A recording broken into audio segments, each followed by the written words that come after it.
Hi guys, yung papiyatan na po, yung po pipili sa amin.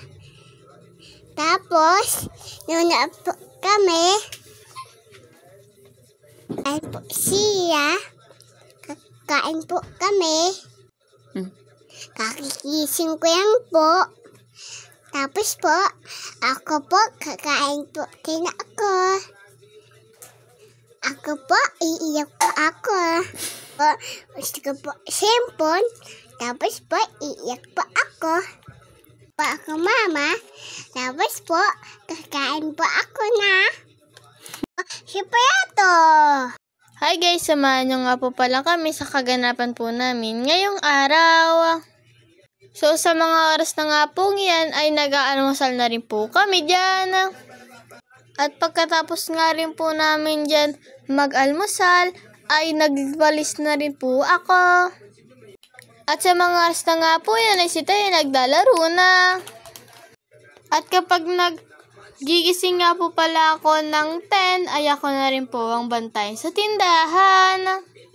At bandang alas 12 nga po pala ay pagkatas po namin mananghalian. Si mama naman po ay matutulog na. Dahil nga po maaga nga po pala si mama nagbubukas ng tindahan. Kapag wala nga po pala kami pasok kaya ako na lang po ang nagbabantay sa hapon. Para nga po makapagpahinga rin po si mama. At nung gabi na nga po, at namili naman po sila papa ng Red Horse sa Nissan. At kasama nga po yung dalawa. Dahil nga po bida-bida po si Ian ay binuhat niya na po ang isang case. Eme lang po. Kanina nga po ay nanghingi na rin po dyan si papa ng malunggay. Dahil nga po sabi ko kay mama ay magluto po siya ng sinabawan na itlog na may kalunggay. Simpleng ulam nga lang po yun pero masarap. At ayan nga po, may bida-bida na naman po na isang bata. May bumili nga po pala dyan ng ice pop. At sabi naman po ng isang batang bida-bida, siya na daw po ang magbibenta.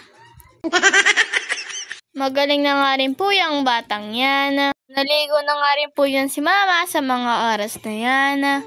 At sa mga oras na nga po yan ay si mama naglilista na rin po sa mga kanyang mga due date. O ayan, sa mga naka-due date na dyan. Alam nyo na.